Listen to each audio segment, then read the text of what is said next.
It was a pretty good day, I can tell you that much. It was just a regular Saturday night dinner, and even young Rachel was there to hang out with us for the weekend like she usually does. Rachel's mom, Andorra, is a widow who works as a cab dispatcher on weekends. Rachel and our daughter were besties in high school and had sleepovers all the time.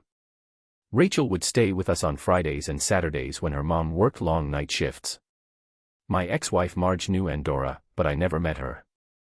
Marge was worried that Andorra might cause trouble.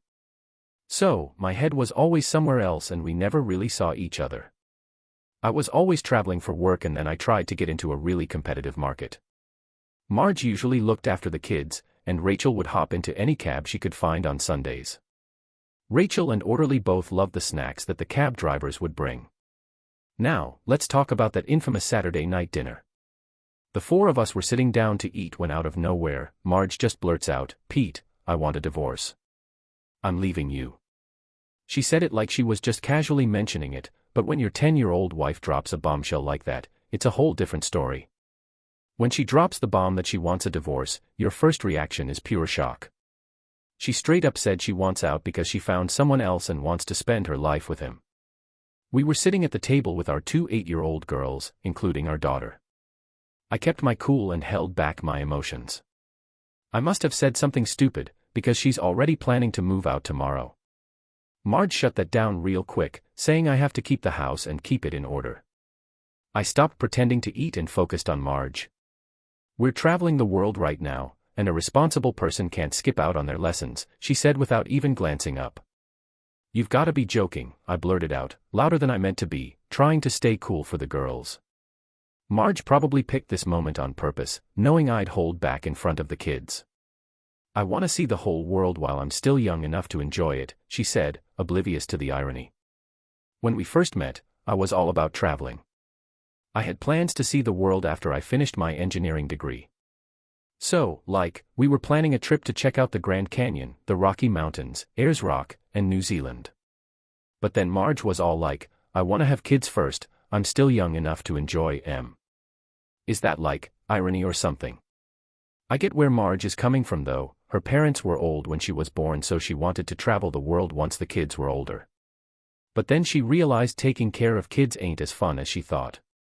Pregnancy and childbirth were rough, so she decided not to have any more kids. Man, those kids were driving me crazy.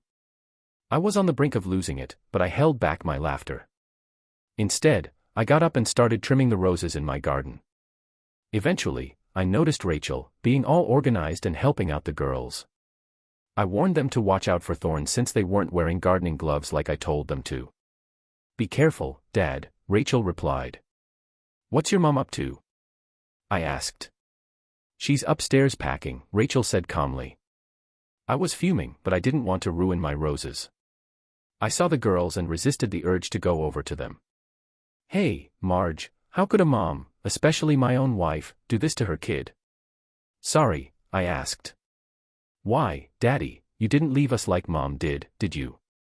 She answered. "Most of the kids at school have dads who have split. I'd rather be with a dad who loves me than a mom who didn't finish school." I'm still trying to figure out what she meant. Marge always seemed like a good mom. Was there something I missed? I noticed the girls were holding hands and working on the same rose bush. I could hear Marge talking on the phone.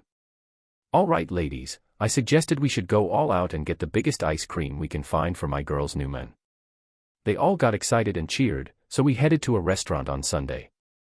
They took their time before digging in, which gave me a chance to think about Marge's news and what it meant. Surprisingly, I wasn't upset that she was leaving. Any feelings I had for her were gone the moment she said it. My main worry was who would help with childcare. I could handle myself, but I needed help with school and holidays. My job would have been understanding, but the hours didn't always line up. I was busy with school stuff when I found out Rachel's mom had her own problems to deal with. I figured I'd have to call my sister Carol later to fill her in. All I wanted was to see if Carol could pick up Orderly from school, even though it's a far drive. So, I called Carol for help. But when I told her about Marg's comment, she freaked out. I tried not to get into too much detail in front of the girls. It hit me that I really don't know much about Marg's affair. Carol and Marg sure have some drama going on. So, Carol was like, "Who was that guy you ditched us for?" And I was like, "I dunno, just some smooth talker, probably." Then this dude Ronald was all, "I'm Ronald." And then Rachel, the librarian, said he's a regular. Marge used to work at the library part-time. I told Carol that I'm worried about how to pick her up from school every day. I can drop her off in the morning, but I can't finish work by 2:30. Carol said it's cool, her mom can pick her up. But then the librarian said it wouldn't be fair. When asked if she could do it every day, I said it wouldn't be a problem. We've planned everything out. Rachel will stay with us on weekends, and I'll stay with Rachel and her mom during the week. On Mondays, you can drive us to school and Rachel's mom will pick us up. Carol overheard and said, "Pete, I think it's a great plan. Have you asked her yet?" "No, I've never met Rachel's mom, so I didn't know if she'd agree. The taxi driver keeps asking my mom to work on Sundays." Rachel chimed in, "Mom." She said she could make more money working on Sundays, but she didn't want to bother the orderlies. The kids figured out your DDMA, by the way. What does Rachel's mom look like? I've never met her, so you should go talk to her soon and see what she thinks about the proposal. Carol then asked, "Has Marge moved out yet?" "I don't know, we're in a restaurant. I think she was packing when we left. Buy some new door locks while you're in town. Call me if you need anything tonight, Frank and I can come over. Feel free to come over, but we'll have to bring the kids." "Thanks, Carol, but I don't think we'll need your help. I've got everything under control here." The ladies chuckled at each other, and then at me. Carol wasn't shocked or upset that Marge was leaving, they were never really close. After we finished our ice cream, we headed back to the car.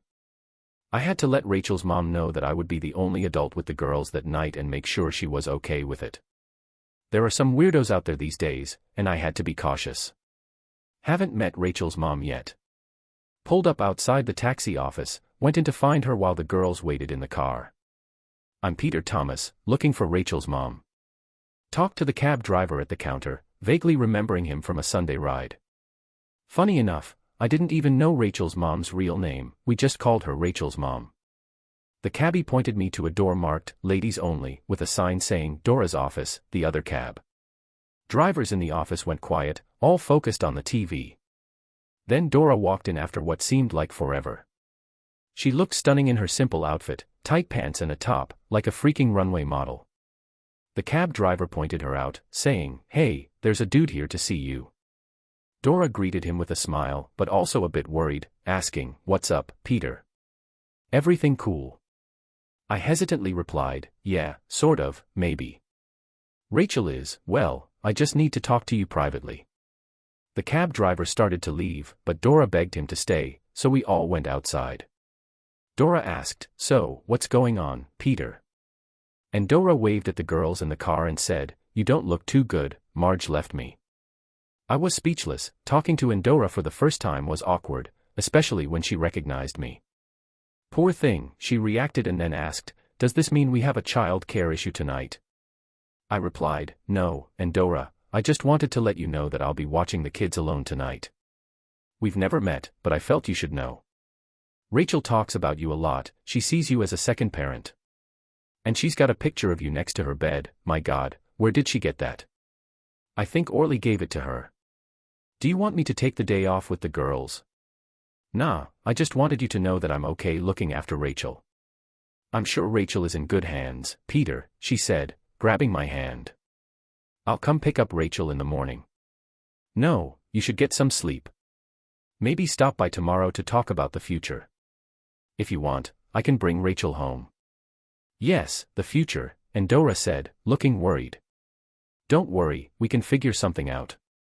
Girls have lots of ideas," I smiled. Dora looked relieved and said, "Thank you, yes, I suppose that's the way it is. I'll meet you tomorrow night, don't worry about Rachel, she's lovely." Dora kissed the girls goodbye and told them to behave. When we got to the house, there was a strange car parked in the driveway. Marge came out as I pulled up to the curb. "Where have you been?" "I've been waiting for hours," Marge demanded sharply. She informed us she was leaving, despite what she had said earlier. Her behavior was strange to me, but if that's what she wants. Tell that guy to move his car before I do it for him, I snapped, annoyed that she was there with her new man. Marge nodded and the Jaguar started up, driving across the street. I ignored her and backed into the spot where the Jaguar was parked. Marge complained that I almost hit her, saying, "You're still here? I thought you had left."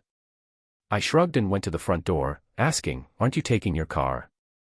I noticed her Nissan was empty and the Jaguar was crammed in there. "There's no point, we're flying out on Wednesday," she explained. "Should I send my divorce papers?" I thought she already knew what I was gonna say. She told me Ronnie's lawyer's address is on the kitchen table before quickly talking to Orderly and Rachel. I didn't stick around to listen and went inside, with the girls trailing behind me. They high-fived each other, but I paid no mind. We watched TV for a while before I sent the girls to bed. Surprisingly, they didn't argue, which was a first for Orderly. I had a few whiskeys to help me sleep. Sunday morning, I woke up to the smell of bacon cooking. For a moment, I forgot about Marge. I woke up and thought she was making breakfast, but then I remembered that yesterday the room looked different. Marge was gone, not even her parents' photos were there. I went to the bathroom and saw all her stuff was gone too. It seemed like someone had cleaned up while I was asleep. "Come on, Dad. Breakfast is getting cold," the girls called from the kitchen. They had set the table with fries, orange juice, and coffee, like we were in a hotel. They had corn flakes, juice, and tea too. I complimented them on the spread. "Man, their cooking is amazing." Carol, Frank and her kids showed up before we even had a chance to finish. The peace and quiet was totally shattered, but the girls quickly took over and served Carol and Frank some coffee. It was a bit of a struggle to get them to stop doing the dishes and hang out with Carol's kids instead. Carol ended up washing the dishes while Frank and I just chilled, sipping on our coffee and chatting about the day's events. They even promised to lend a hand however they could. Frank even suggested a good divorce lawyer. Carol whipped up dinner using whatever was in the fridge. Spent most of the day checking out my roses and chatting with them. Rachel helped me with the roses in the afternoon and she mentioned a line from that song, "It's been a good year for the roses," which really hit home for me. Around 4:30, a cab showed up and the girls let her in. We all got to know each other, Carol, Dora, and I. We went over the girls' babysitting schedules and Dora confirmed that she'd be working a Sunday night shift for more money than her current job. We all agreed on the plan. So basically, Dora had this idea to make some minor changes at work, and with Carol's help during school breaks, she decided to call her boss to double-check if she could take on an extra shift. And guess what? He immediately said yes. Dora looked at me for confirmation, and I just nodded in agreement. We then realized that Rachel needed some new school clothes for the next day. Southwest Carol offered to drive Dora and Rachel home to pick them up. She was really insistent on helping out. As I carried Rachel's bag inside, I asked Dora if she drove. Turns out she used to, but ever since Tony left, she can't afford a car.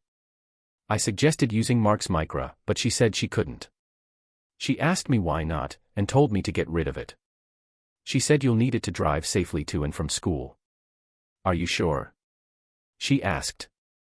"Yes, let's contact the insurance company and add you as a driver," I said. I insisted we will deal with Marg's insurance separately.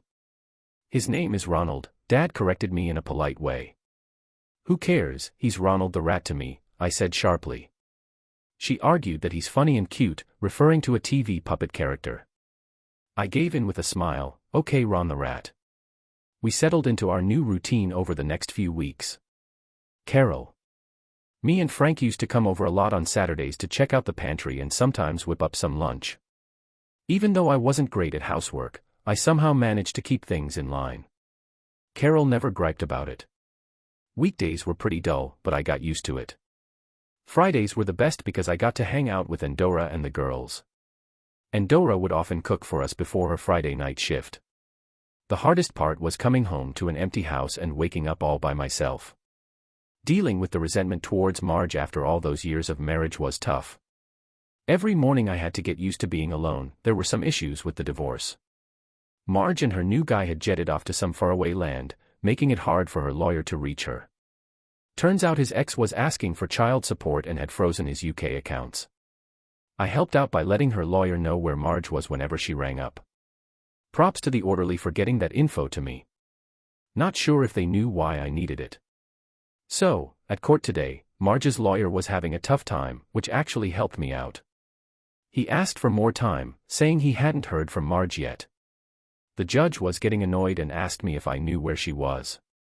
I told him I hadn't talked to her since she took off. I didn't bring up the fact that she calls the house every few weeks, since the judge didn't ask about it. The judge mentioned how Marge is being difficult by not talking to her lawyer.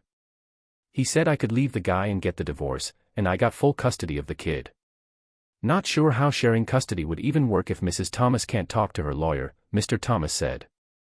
I'm giving you full custody and taking away Mrs. Thomas's rights as a parent, but there's one catch, he told Marge's lawyer. Tell her she has 21 days to show up in court if she wants to fight it. The judge came back to me and said, I'm surprised you haven't asked for child support yet. Your wife, honestly, Your Honor, I don't think I'll ever see the money unless Marjorie comes back to the country, I told the judge. He ordered a small $100 monthly support, which I highly doubt I'll actually get. But at least it's a start. He suggested my lawyers look into any assets Marjorie may have in the UK. I left court as a single man with full custody of the kids and rights to any property Marjorie owned in the country. I never bothered to look for it. Then on Monday, I got an international call. The record from yesterday was probably written by Marjorie or Rachel. They didn't mention Marjorie's whereabouts, which was weird. I figured it out but didn't think about it too much. Marjorie stopped asking us to be tidier as we got into our new routine. I wasn't surprised that her requests were all about her. Orderly asked a few sneaky questions about Marjorie's location, but stopped once her boyfriend's divorce was finalized. Somehow, Orderly and Rachel found out about it, maybe through school ties. The divorce was. So, about 4 months ago on a Saturday, Rachel mentioned to me while we were watching a movie and munching on some burgers that she and her mom might have to move soon because the rent is going up. I had no idea that this was all part of a bigger plan. Turns out, the girls had secretly planned for Endora and Rachel to move in with us during dinner one Friday. Orderly casually brought up to Endora if she had found an apartment yet, and that's when Rachel started making up some crazy stories about their apartment search. Orderly then suggested that since we have a spare room, why not have Rachel and Endora move in with us? I thought it was a pretty good idea. Endora's rent will be covered and we'll have more time to chill. I asked Endora what she thought, but she wouldn't look me in the eye. I didn't want to flat out reject the idea or make Endora feel awkward, so I treaded carefully. Sometimes people get the wrong idea when a guy and a girl live together, I said. Endora laughed, saying, Pete, you sound like my grandma. I was just thinking about your reputation. My reputation? You're pulling my leg. I've already heard rumors at my place because I'm gone every weekend. So, I got a new car and now everyone thinks I'm up to something shady. Can you believe it? They even talked to my landlord. I told them I work for a taxi company, but the rumors won't go away. You should probably move out of there. I get it, but finding a cheap apartment is tough. What about the orderly suggestion? There's plenty of room. Yeah, you're right. Without the girls, this place feels like a funeral home. And hey, you're actually a pretty good cook. Is that a compliment? Yeah, I guess so. Endora, the room is all yours if you want it. Hey girls, seems like you're pretty pumped about moving in. We gotta chat about the rent though. Endora, don't sweat it, I hate doing housework anyway and you're a way better cook. How about you handle the cooking and I'll cover the bills and cleaning? Endora keeps saying we'll discuss it later, but are you really sure you want to move in? If you're inviting us, we're totally down. So, when do you want to make the move? Our place is all set up and don't worry, most of my stuff is easy to get rid of, I already sold the good stuff. A few years back, Tony bailed on me because I needed some cash, so Dora and Rachel ended up moving in with me and Orderly. I was curious about what went down, so I asked Endora, but she gave me a look that said she'd tell me later when the kids weren't around. Turns out her husband died in a car crash years ago, but I didn't know the details at the time. Later, as I walked into the living room, I heard a loud slap and saw Orderly and Rachel looking all innocent. The next week, Dora and Rachel officially moved in, and most of Endora's old furniture got tossed out. Some stuff went in the house, some got shoved in the garage, and the TV and stereo ended up in the girls' room. The place finally felt like home again and my mood got a whole lot better. I stopped hitting the bars after work because I had bedtime stories to read to my 2 daughters. Marg leaving was the end of my party days. My boss started sending others on trips while I stayed put. And then Endora moved in and I started catching feelings for her. I tried to play it cool, but Endora, a year younger than me, was always. She always looked sharp and had a great sense of humor. She never held a grudge against my daughters or me, and they even put up with my quirks. I knew I was in love with her from the moment I met her. Carol noticed it first that Christmas while we were setting the table together. She asked me, "Have you told her you're in love with her, you idiot?" Carol said, "Don't be stupid, Pete. I can see right through you. You're more into Endora than you were into Stephanie Mathers." Stephanie Mathers, my high school crush, broke my heart. Carol and her friends have helped me get over her. I'm dating Dora, but I don't want to mess things up. I told you, Peter, that she likes you just as much as you like her. You two act like high school kids in love. What's up with you both avoiding touching each other? Either you don't like each other, which I doubt, or you're in love. Do you think Dora likes me? Yes, Peter, she's just as into you as you are into her. Even the girls can see it. What should I do? Let her know how you feel. You've already charmed women. Marge was different from you. I never liked Marge, I just didn't trust her. She always had you under her thumb. But those 2 little girls really love you, which I never would have guessed. Marge used to adore me when we were married. Think about what you really want, Pete. There's a woman in the kitchen who loves you now. Find a way to break the ice. Dora walked in to check on dinner just as we were starting to chat, causing Carol and me to change the subject. Carol kept giving me knowing looks and shared a private joke with the orderly and Rachel. In the last 3 days, I kept thinking about mentioning Endora, but I always chickened out. Endora had to work on New Year's Eve, so Carol and Frank took the girls. That meant I could go to a party with my coworkers. I wasn't really up for it, but I went anyway. The party finally ended around 4 a.m. I called a cab and Dora picked up. "Hey gorgeous, can you send one of the guys to take me home?" I said, a bit drunk. "Are you crazy, Pete?" Dora replied. I couldn't decide which number to call, so I joked, "Try not to puke in the car." She laughed and warned me, "Phil, the driver showed up and helped me into the taxi." As we were driving, I realized we weren't heading to my place. "Hey, you're going the wrong way," I muttered. "You need someone to tuck you in, but it ain't gonna be me." Phil replied, "I think I know who will step up." I must have dozed off because the next thing I knew, Phil and Dora were helping me out of the car. Dora held onto my arm and guided me to the door, while Phil helped me upstairs. Dora then started adjusting my clothes to make me more comfortable. Feeling drunk, I thought this was a great situation. Opportunity, and Dora leaned in close to me and I slurred out, "You know, you're one hot babe, and Dora." She asked, "What does that mean?" I replied, "It means you're looking mighty fine and I'm starving." She chuckled and asked, "How much have you had to drink?" I replied, "Not enough." "Jesus Pete, you're as drunk as a skunk." I added, "But if I had a little more, I'd have the guts to tell you how much I adore you." She said, "I'll believe it when you're sober." And Dora smiled and told me to get some sleep, saying we'll see how I feel in the morning as she headed out. Yo, I grabbed her arm and kinda pulled her onto the bed with me. She didn't try to bounce, so I passed out real quick. The next morning, the freakin' sun made my hangover even worse. I was bummed to see Endora wasn't next to me anymore. I tried to sit up and groaned in pain. "Have a drink," I heard Endora's voice behind me. "What's up?" I asked, shielding my eyes from the sun. "Can't be poison until you marry me." "I need life insurance on you first," she laughed.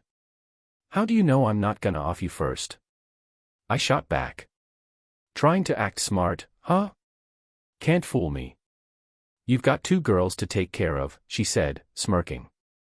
"One of them is yours," I reminded her. "They see themselves as sisters and you as their dad," she noted. "And now you're like their orderly, too, Mom," I said. "She's even called me Mom a few times recently," I added. "I hadn't noticed," she said, sounding shocked. Rachel has been calling you daddy for a month now, I told her. Really? Did she asked, surprised. Yes, Carolyn and Frank noticed too, I confirmed. Did you discuss it with Carol on Boxing Day? She inquired. After chatting with Carol for a while, I teased her about already getting her wedding outfit ready despite my hangover. Dora looked confused while holding the drink she made for me. So, are you gonna marry me or what? I finally asked, breaking the silence. You didn't actually ask me, she pointed out. I wanted to know your answer before actually asking, you know, in case I get rejected, I explained. You wouldn't look dumb if you asked, she wisely responded. But then I admitted, I have a confession to make, I'm not actually a widow. Tony isn't dead, legally speaking. She never actually married him, I'm so confused. I finally admitted that Tony was a bigamist, he was already married when he married me, so our marriage is invalid. She was shocked, wow, so you're not a widow and never actually got married. I explained, yeah, it's just easier to tell everyone I'm a widow. She said, well, in that case, please do me the honor of. But we got sidetracked and ended up spending the next hour kissing and hugging, almost forgetting about my headache. Frank had brought the girls home. Around 3 p.m., Ander and I were in the kitchen figuring out how to break the news to the girls. They caught on pretty quick, probably because Ander was practically sitting on my lap. They gave us both a hug when Frank walked in and said congrats. We picked a date for mid-February and planned a low-key celebration, but the girls wanted something fancier. We compromised on a medium-sized wedding at the registry office followed by a small reception. Since we didn't have many family members around, the registry office seemed like the best choice to avoid any drama. Announcements were made to make things easy for Ander, who was supposed to be a widow after Frank left. She had the tricky job of handing in her resignation to the taxi company boss. She didn't want to work night shifts because she didn't like it, which annoyed me because I didn't like sleeping alone. So we agreed to sleep in separate rooms until the wedding to show the girls a good example when it comes to cheating. But once the girls went back to school, I started coming home for long lunches regularly, which made a big difference. Cheered me up, the weekend after that she finished her last shifts at the taxi office and brought back a bunch of flowers and chocolates from her co-workers. On Sunday night, some drivers and their wives invited us to dinner and drinks at a nearby pub, which made taxis hard to come by in town. The wedding went off without a hitch, our daughters were perfect bridesmaids and looked absolutely gorgeous. We stayed in the honeymoon suite at the fancy hotel where we had the reception, while Frank and Carol drove the girls back home. We were planning to spend the rest of most of the summer break from school was spent traveling with the girls. That first year, we spent 5 weeks driving around Florida, the Caribbean, and Southern California, seeing and doing everything we could. When I got back from work about a week or two after the wedding, I noticed something was off. The girls seemed happy, but they looked upset after they went to bed. Rachel told me what was bothering her. She said, no, Tony is not dead. I asked her how she knew, and I was surprised because we had never talked about it or explained it to the girls. Rachel always had pics of Marjorie and Tony stashed in her drawers. When asked why, she said, they don't need us, we don't want to look at their pics. Rachel knew her dad didn't die in a car crash, he ran away. She didn't know why and didn't want to talk about it to avoid admitting she was technically illegitimate. Surprisingly, Rachel wasn't fazed by the truth. I think it helped strengthen her bond with the girl and made her a great wife and mom. She stayed patient through it all. Me and the kids, even when work was crazy, he never brought up my flaws and always had a great sense of humor. He'd tease me all the time, but it was all in good fun. Our nights, though exhausting at times, were always filled with love and laughter. By early summer, Marjorie's calls to Orderly had pretty much stopped. But when she did call, Orderly would get all pissed off at her mom and start bugging me about it. I had to tell her off for calling Ander. During these talks, Orderly would change tactics and start chatting about our family stuff, calling Ander by name. Dad's new wife and Rachel, who's basically my sister, had a chat about how we should behave. But we quickly realized we couldn't list out all the stuff to avoid. Marjorie got herself into trouble before our vacation ended, and things got chaotic. Rachel started wondering if Mom and Dad were really paying attention. They left adoption papers lying around, hinting that they were adopting me and Rachel. They even found forms to change Rachel's name to Thomas after talking it over with us. We decided to go through with both adoptions even though Rachel's dad wasn't around. Our divorce lawyer took care of everything. It took over a year, but we finally got rid of Tony's parental rights and finished the adoptions. The same judge who handled my divorce case oversaw Tony's termination. So now, we're officially Mr. and Mrs. Thomas with our daughters all together. We thought about having more kids, but we decided against it. After we got married, I got a promotion that gave me a better paycheck. As we started delegating more responsibilities, our summer trips became a regular thing, making up for the fact that I didn't travel much earlier in life. In our second year, we spent 5 weeks in Europe, 3 in India and Sri Lanka, and 4 in Australia and New Zealand. By the 5th summer, our kids, Orderly and Rachel, who were both 14, started documenting our travels with video cameras. We even planned a trip to Canada, the northern US, and Alaska. About 2 years after we got married, Marjorie started sending us Christmas cards, even though we couldn't reply because they were missing a return address. Yo, we got those cards back with Canadian stamps on them. Looks like Marjorie and Ronald are all settled up there. Funny thing, Marjorie never gets brought up in conversation and she hasn't called in ages, but nobody wants to bring it up. Our big plan for a long summer vacation got messed up when the kids pointed out we ain't got enough time to hit up all the spots we want to see. Even after making some big compromises, we decided to split our vacation and just focus on the West for that summer. We'll save the East for next year. We touched down in Winnipeg on an air. So, we flew to Canada at the end of June and spent a day or two checking out the city's old landmarks. Then we headed west to Manitoba, then south through the Dakotas, Nebraska, and Kansas before going back west and north into Colorado and Wyoming. We even stopped at a dude ranch where the horses were nice to ride. Personally, I preferred English saddles over Western ones because I felt more secure if something went wrong. When it comes to riding horses or motorcycles, there are 2 ways to look at it: either stick with it and try to regain control, or back off. And I never really liked the idea of riding a horse or motorcycle with a spinning back wheel. We finally made it to Montana and stopped in a town I've always wanted to check out, probably heard about it in a cowboy movie. After settling into our motel, we hit up a nearby diner.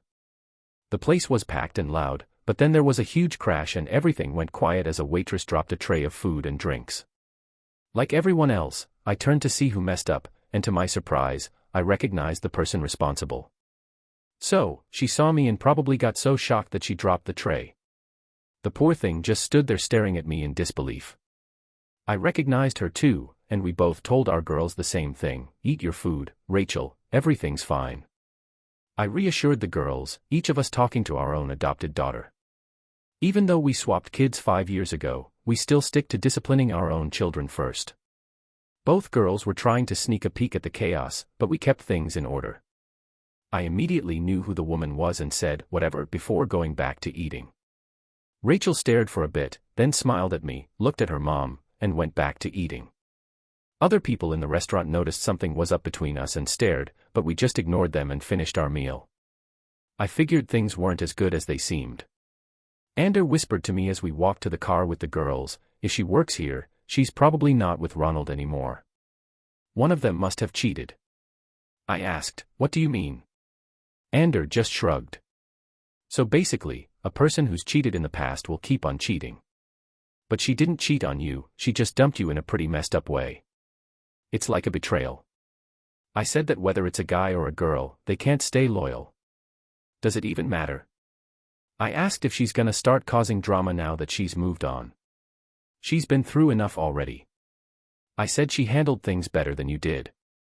And let's not even get started on what the other girls did. I know all about their antics. I'm just glad we have each other. Those kids are sneaky little manipulators. I'm just wondering how deep their intentions run. I interrupted and asked Ander what he meant, but he seemed confused. Nothing major, just that they seem to have a plan they're following. Sometimes I wonder how far ahead they've planned everything. But don't worry, I'm really happy with how things are going. I'm just curious sometimes, I reassured everyone. We made it to the car and I unlocked the doors with the remote. The kids hopped into the back seats. I opened the front door for Endora, but she didn't come in. Instead she came up to me, put her arms around my neck, and kissed me. The girls in the back muttered and cheered, saying stuff like, "not in public," and "wait until you're in your room." Despite their jokes, both of them were mature for their age, considering their rough backgrounds.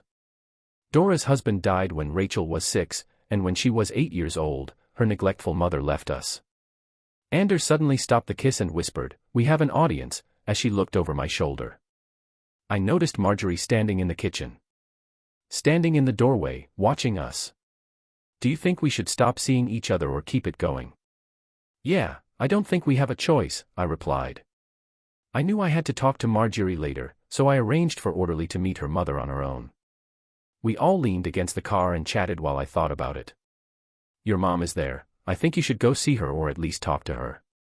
"Do I have to?" Orderly asked. "She's your mom, you might regret not taking this chance later on," I said. Orderly shrugged and reluctantly got out of the car. "I don't want to. Maybe Rachel will join me to see her, we'll be right here." Ander assured us, but hesitated and glanced back at us before walking towards her mother. She stopped about 10 feet away. Marjorie muttered something we couldn't hear. She took a step forward, but Ander quickly stepped back. Even though they seemed to be having a calm conversation, it was frustrating not being able to hear. Marjorie did most of the talking. Whenever she got closer, Ander would retreat. Landolf whispered that it wasn't good, and I agreed. Ander quickly turned and I quickly ran back to the car, jumped in, slammed the door, and buckled my seat belt. Marjorie was nowhere to be seen at the doorway. I was ready to leave, but Dora had other plans. She was already halfway out the door when the orderly finished securing her seat belt. I waited around 10 minutes for Dora to come back. When she finally climbed into the car, I gave her a confused look. She glanced at the girls in the back seat and shot me a look that said, "Stop talking and drive. We'll discuss this later after lunch." Our plan was to go for a walk along me and Dora were checking out the river route to see the waterfalls that gave the town its name. We thought the hydroelectric dams wouldn't be as impressive as they used to be, but they were still pretty stunning. Dora and I don't usually go too far on these hikes if we can help it. 2 girls went ahead, giving us a chance to chat.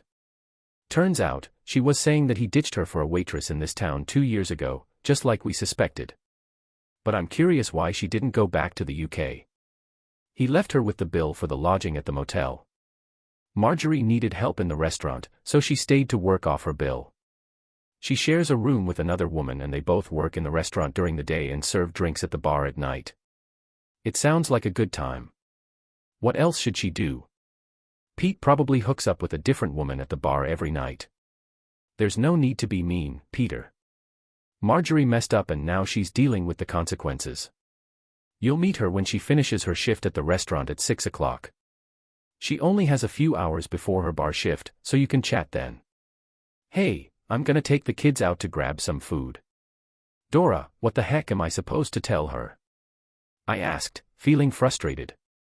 You gotta confront Peter no matter what. You need to sit down and have a talk with her. Remember, she's a strict mother. Do you think she'll remember that? Marjorie said the same thing and urged her to stay calm but be firm. Peter, she's sorry for her behavior and wants to apologize to you and Orderly. But I don't think Orderly is ready to accept it yet. It was pretty clear at lunch. But I believe she'll come around, and Dora said. We just need to keep trying. So, we gotta make sure we don't lose her again, you know. Are you really gonna be all nice and forgiving after what Tony did to you? I asked Pete suspiciously. What's the point of living a life full of hate? What Tony did to me was way worse than what Marjorie did to you. I mean, for a while, I really hated him. He even tricked other women into marrying him. But then, one day, when we were all sitting in the police station waiting room, it hit me. We were all in the same boat, all fooled by him. It's not our fault. So, we became buddies. Tony, why waste your time cursing the guy? If he shows up, I'll snitch on him to the cops, but I ain't gonna waste my time hating him. I got more important people to worry about, Dora said, hugging me tight and giving me a kiss on the cheek. Also, think about it, what would his name be if Marjorie hadn't taken it? Where would we be today, she added, with a brilliant point. You're right, and Dora, I agreed. I get it, my love. We better hurry, it's already 4 o'clock, she said, checking the time. I was waiting in the restaurant parking lot when Marjorie finished her shift. She came out with someone else. Hey, there was this dark-haired lady who checked me out before Marjorie showed up. She seemed a bit nervous, not like the confident woman I remember from back in the day when she used to boss everyone around in the kitchen. But she still looked good. She greeted me with a shaky voice, saying thanks for coming, Peter. She suggested we go chat at the quiet bar. I didn't say anything, just gestured for her to lead the way. We ended up in a booth at the back of the bar, and it was clear that we were expected. I noticed the dark-haired woman again. So, me and the bartender were shooting the breeze behind the bar, and all the booths next to us were empty. Then this dark-haired woman comes over, puts down 2 beers on the table, and starts speaking to Marjorie in Spanish. Marjorie just nodded in response, and I figured she must have picked up the language during her time here. Did you want to see me, Marjorie? I reminded her that I didn't ask for this meeting, I just wanted to apologize. Peter, she finally said. I just caught her words. No, you've done me a huge service, I responded. Come on, I'm not cut out to be a bloodthirsty diplomat. Dora got the. Marjorie was not happy with the situation. She said, I should have known she'd cling to you as soon as I left. But it was actually the other way around. As soon as I saw Endora, I was speechless. Maybe I thought if I had met Endora before Marjorie left, I would have been the one to leave. But I don't think I would have. I have too many responsibilities and obligations to be selfish. Sometimes I wonder if this is the right thing to do. Can you believe Loverboy's epic fail? I mean, seriously, what happened to him? I asked Marjorie, but she had no clue. And where the heck did that crook get all that money from? He just up and left his wife and kids with nothing. So, she took all his cash from his accounts. Ronald has money. What a joke. Are you saying he stole it from everyone else? That guy was a total thief. Peter, he's on the run now. I wouldn't be surprised if that's why he ditched me in the end. I helped him with all those scams, and we had to skip town in Argentina as soon as my face showed up in the local paper. I think he double-crossed me. So, I snuck into Canada when I found out the FBI was hunting for me at the motel, where I used to work as a waitress. Funny enough, now I'm working as a waitress again. I asked Marjorie if the FBI was still after her, and she said yeah, but she made a deal with them. They promised not to go hard on her as long as she agreed to testify against Ronald when they caught him. In exchange, she got off easy with just a slap on the wrist and 2 years of probation for helping a fugitive. Now she's stuck in Canada until they nab him, and she has to check in with the cops every week. Doesn't matter, Buster the deputy sheriff I answer to is always around or at the diner. Do you still owe money? I asked. I'm drowning in debt. I've practically given away everything, even Ronald's rental car, and the woman drove off in it. I've almost paid it all off, but still have a few thousand left, she said. No, Pete, I can't, Marjorie complained when she saw me take out my checkbook. For once, just do as you're told, I replied harshly. Fine, I'll write this for you. Hey, we're gonna give you around $5,000, which is like 10 grand in USD, to help you get out of debt and have some backup cash in case you need it. If you decide to come back to the UK, we'll help you find a place to crash and get settled in. But don't even think about causing drama with our fam, you know the court stripped you of any parental rights. Marjorie told me this morning that she made it clear to you. Sorry for any confusion, that wasn't the reason we sent her. I found out about this when So, Pete, when I went into the kitchen, I was being dumb. I never meant to hurt you like that. I got caught up in Ronald's exciting story, but it wasn't worth it. I confess, Marjorie, it happened a long time ago. I'm just glad you're safe and okay now. I've moved on to a new life, and you're no longer a part of it. I'll try to stay in touch with you and keep things orderly. I told her that I don't deserve more than that, Peter, and I really don't deserve this. Marjorie was shaking as she said that. Look, you better just accept it. It will make me feel better when we leave in the morning. We can grab breakfast at the diner and maybe we can have a civil conversation again. I know I don't deserve your forgiveness, Peter, she said, her voice shaky. No, Marjorie. I had to stand my ground, even though I wish I could convince myself otherwise. But this is how it has to be, Mom's orders. I just want to go back to my family now, if that's okay with you, I replied. So I was like, sorry Pete, she whispered as I stood up and walked away without even glancing back. When I found the ladies, they were all waiting for me, out of breath. I took Endora's side and quickly filled them in on my conversation with Marjorie and the money I gave her. Endora's only response when I mentioned the check was, she doesn't deserve you, that's pretty much what she said. I just kissed my wife and said, but you still want to say thanks. That's all she said in reply to the comment. Later, I called Orderly by myself. I was just about to start the usual chat with my birth mom when she dropped the bomb that Endora and Rachel had already talked to her. The conversation didn't go as planned after that. She then said she would talk to her mom the next day and keep quiet about it. She also mentioned that she wouldn't be alone with her mom and that either Rachel or I had to be there. When I asked why, Mom simply said one of us is usually there for the burial. I was speechless, so I just left it at that. The next morning, Marjorie, Rachel, and I were just chilling at a table nearby, shooting the breeze for what felt like forever. I'm guessing Marjorie's pals were just keeping her company because she probably had stuff to get done. As Endora and I were leaving, we overheard a couple of kids talking big about how awesome the roses were looking in their garden. They were all grinning from ear to ear. Marjorie came up to the car and gave the girls a smooch before turning to Endora and me, declaring out of the blue, these two are so damn lucky. They've got the best mom and dad in the whole wide world. Out of nowhere, she caught me off guard, then ran back into the restaurant. I think she was crying as she ran. I gave my wife a kiss, and then we jumped in our car and drove north towards the Calgary border. The kids didn't seem to care or look back as we left town, judging by their faces in the rearview mirror. That year, Marjorie stayed in touch with her friend Ander, writing to him regularly. We never found out if the FBI found Ronald, but less than a year later, we found out that. So Marjorie was gonna marry that deputy sheriff guy, or whatever his name was. We had a family meeting and after a lot of drama, we decided to politely decline the wedding invite. But I managed to sneak in and attend for a few days on my own. Don't ask me why, but I just had to do it. Buster, or Buddy as everyone called him, turned out to be a pretty cool dude once I got to know him. He even picked me up from the airport and introduced me to all his friends and family.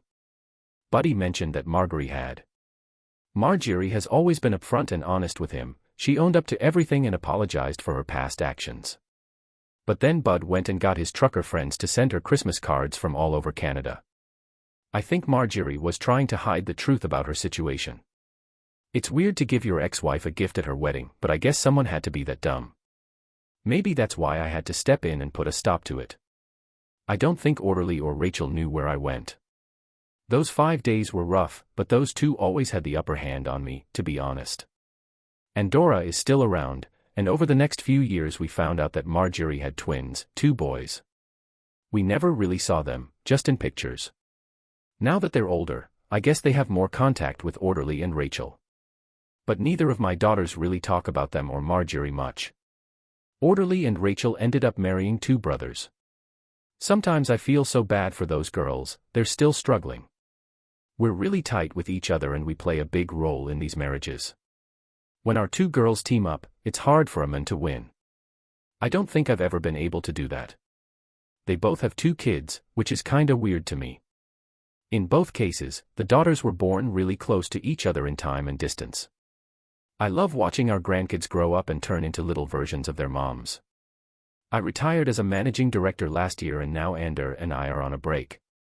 Been on an 8-month trip around the world and now we're trying to figure out where we want to plant our roots. Honestly, I think our daughters and their families will eventually convince us to come back to the UK. We haven't sold our house yet cause the girls won't let us, they're too attached to the damn roses. They're always there taking care of everything, but at least we get updates. Just this morning, I got a pic of my garden with a caption saying it's been a good year for the roses. Life goes on, that's all there is to it. So, say your missus heads out the door at 10 p.m., would you be worried? Nah, not me. I just gotta flick on the telly and catch the local news to spot her. You see, my wife Carol Martin is the co-host of the nightly news on Birmingham's top TV station. She's smart, stunning, and folks reckon she's gonna land a big gig in Atlanta or Chicago soon. There's even talk of a job offer in New York. News anchors like Carol, or should I say Carol Martin, keeping her maiden name for the screen, are aiming for the big leagues, you know. I'm Tom Bailey, by the way. Female announcers have to keep their personal and work lives separate, you know. I'm so proud and lucky to be her partner. We actually met at the University of Alabama in Tuscaloosa. She was studying radio and I was studying marketing. We first met at a freshman frat party and I was instantly hooked. She was tall, blonde, and beautiful, while I was outgoing but definitely not a jock or a model. Despite our differences, we hit it off and became a couple. We had our fair share of ups and downs, including a 2-week breakup. I missed her so much during that time, I couldn't stay away for long. So I was heading back to her dorm when I saw her running towards me. It was like a movie moment, and we promised never to be apart again. We were crazy in love during my senior year, and we got engaged and moved in together off campus. But we decided to wait until after graduation to tie the knot. She wanted a big wedding, and her family could afford it, so we ended up getting married in Canterbury Chapel a week after graduation. Carol landed a weekend weather anchor job in Huntsville, which wasn't super prestigious but it was a good start. I managed to snag an entry-level job at a local advertising agency. Carol's career took off real quick. Within a year, she got a reporting job at Mobile's top station. We moved to the Gulf Coast where I landed a job at a big advertising company. Carol excelled, moving up from weekend newscaster to co-host of the nightly news. When she announced her pregnancy, her fame just kept growing. And when our daughter Susan was born, it was like a whole community event. The station even made a documentary series about Carol's journey as a new mom getting back to work. Carol's work won a regional Emmy, and because of that, she got offered to co-host at Birmingham's top station. That's why we decided to leave our beloved Mobile in Birmingham, thinking it could lead to even better opportunities. Carol's career really took off when she moved to Birmingham, which has a population of 1 million. I was a bit hesitant about moving to Birmingham after being so comfortable in Mobile. But turns out, I had nothing to worry about. I landed a great job at the city's second biggest ad agency, all thanks to my Mobile buddies hooking me up and the Birmingham station giving us a hand. The station's bosses were awesome, setting us up with a top-notch realtor who found us a sweet house in Hoover and a fantastic daycare for little Susan. The move went way better than I expected. We've settled into our new life pretty quickly. Our daily routine is totally different now that I'm married to a TV journalist. I wake up, make breakfast, and head to work, leaving Carol and Susan still asleep. Carol gets up with Susan, and they spend the morning together. After lunch, she takes Susan to Mrs. Olop's, a nice lady who looks after her and a few other kids. She teaches them stuff they'll need for kindergarten. I pick up Susan after work, cook dinner, give her a bath, read to her, and put her to bed. I put her to bed and then I chill until Carol gets home, which usually wakes me up on the couch. Carol's schedule is rough. She gets to the station around 3 p.m. to get ready for the 6 p.m. news broadcast, and then again at 10 p.m. Don Sanchez, the news director, has been holding meetings after the late newscast which has been keeping her there longer. The competition for ratings is intense, and stations are always trying to increase their viewer share. As someone in the advertising industry, I get it. I'm so tired of always being busy and not being able to spend quality time alone with my wife, Carol. We work long hours and hardly ever see each other. It's like we're more like roommates than a married couple. Even when we try to hang out on weekends, it's hard because Carol is always busy with public appearances. Our schedules don't match up at all, which makes it even harder to fix things. Carol doesn't really want to talk about it because there's no easy solution. We talked about all these issues before we got married and I agreed to everything, but now it's just getting more and more complicated. Hey, my work buddies are all struggling with their jobs just like me. I tried to help out because I knew what I was getting into. Carol's salary really helps us out, even though money isn't everything. But eventually, I couldn't keep my frustration to myself. One day at lunch, I opened up to Lou Faraday, our media director.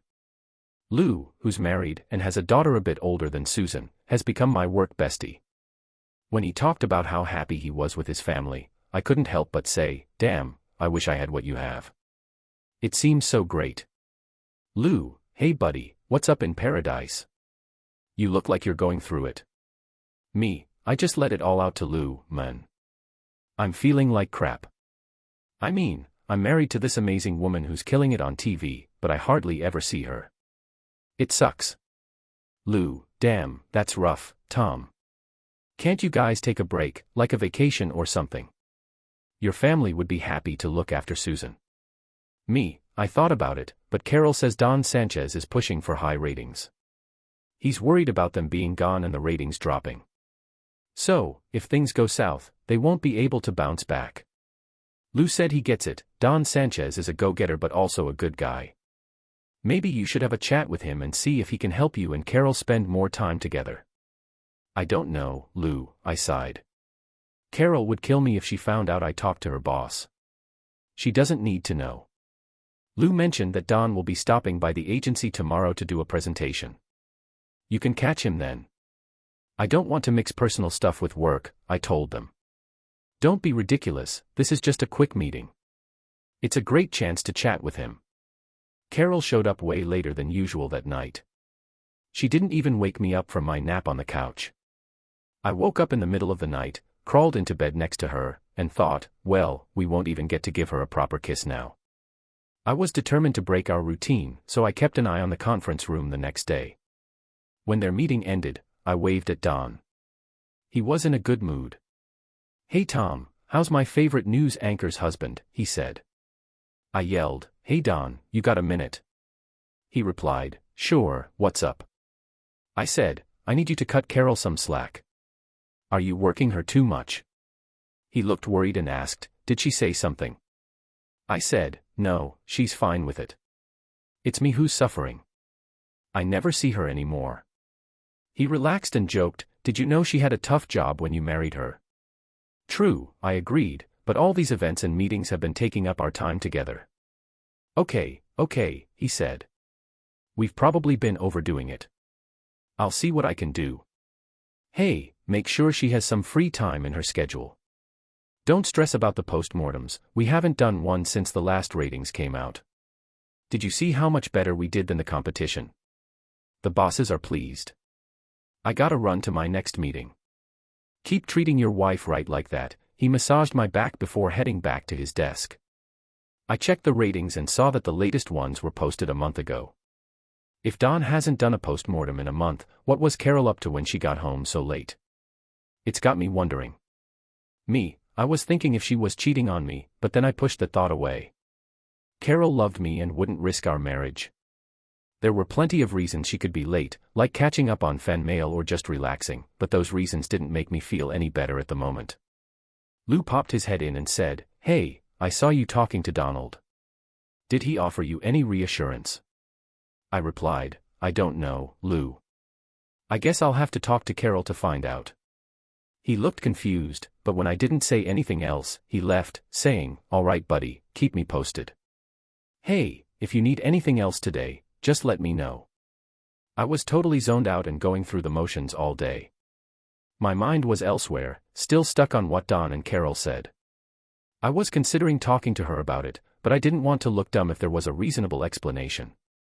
Accusing her of cheating wouldn't help us either. But avoiding the issue just made me feel like a wimp. By the time I left work to pick up Susan, I hadn't sorted anything out. Luckily, my 4-year-old. Dude, last night was rough. My girl was all up on me, not letting me do anything else because she could tell I was feeling off. She wouldn't even let me stop reading to her until she passed out. It really got to me, thinking about how messed up it would be if her parents split up. I was so drained emotionally that I couldn't even focus on the TV until the news came on. Seeing Carol on there made me remember how much I loved her and made me believe she would never do me dirty. But then Carol showed up at my place after midnight and I was like, oh, I didn't know you were still up. She was surprised and I just hugged her tight. I just wanted to catch up with you, you're so late tonight. She gave me a quick kiss and kicked off her shoes. Yeah, sorry, Don made us late again with one of his autopsies. She said she was going to bed as she walked upstairs, but I could tell she was lying. Don mentioned he hadn't had a session in a month. I didn't want to think she was cheating, but I also couldn't ignore the truth. The next day, I asked Lou to join me for lunch. He got how serious I was and agreed. We drove to a restaurant away from the office. Quiet when we ordered, I was unsure, then Lou asked, isn't that Carol? His words got me talking about my fears and insecurities. Lou listened quietly. Damn, I thought you and Carol had the perfect marriage, Lou said. Sadly, I agreed. So what's your plan? He asked, making me think. Lou, I need to go see ST and check if I'm wrong.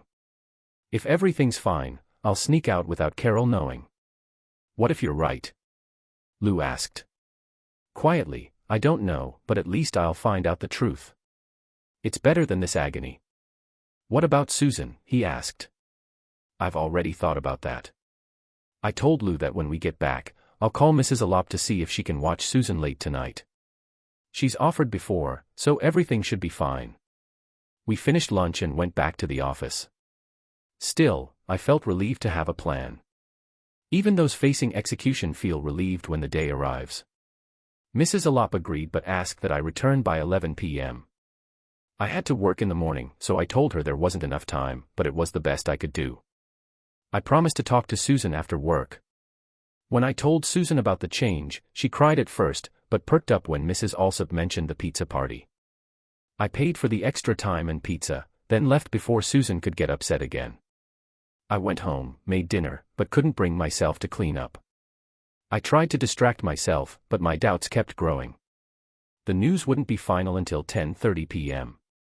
Imagine if Carol just came home straight away, what do I say? These worries had me frozen until I remembered my plan during lunch. I had to do something by 10 p.m.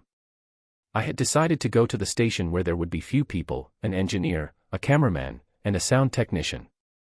Hopefully, I could blend in without being noticed. But when I got there, I realized my mistake. Joe, the night watchman, was there and he recognized me. Getting in wasn't a problem, but I had to sign in. So much for being sneaky. Good evening, Mr. Bailey, Joe said. Came to catch up on the news? I replied. After signing the log, Joe gave me a reassuring look and asked, everything good, right? I quickly replied, no problem at all, and made my way to the studio. I wondered what he meant. Did he know something? I peeked through the blackout curtains. Carol had just finished watching the news and was heading to the green room instead of her dressing room. The green room was dark and usually reserved for guests who never make it on the 10 o'clock news. Carol opened the door and a light bulb inside revealed a man standing there. The door closed, leaving me outside with my heart racing. Carol would. Man, she will never let me live it down for busting in like that, even though it was totally by accident. If I had stayed outside, I wouldn't have known. I remembered Carol showing me this little observation window before, so I went there to check the time. It was almost 10:45 and I had to leave soon to pick up Susan.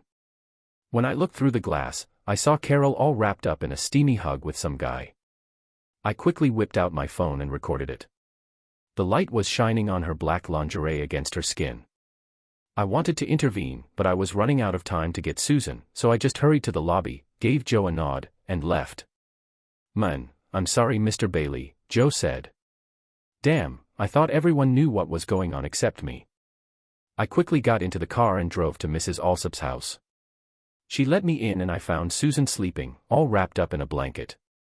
I picked her up and thanked Mrs. Alsop for taking care of her. She looked at me strangely and asked, "Are you all right, Mr. Bailey?" It was only then that I realized tears were streaming down my face. "It's nothing," I said. "I just got something in my eye." I thanked her again and Susan was carried to the car and driven away. When I carried Susan up to her room and tucked her into bed, she was out cold. She looked so peaceful and innocent, it made me wish I still had some of that innocence left in me. I grabbed a drink from the fridge and sat in the dark, just waiting. It was all quiet, but my mind kept replaying the image of my grandma's death. The silence felt even more heavy with my melancholy. Carol finally got home around 1 a.m. She turned on the kitchen light and saw me sitting there. "Tom, what are you doing?" she asked, surprised. "I was waiting for you," I replied calmly.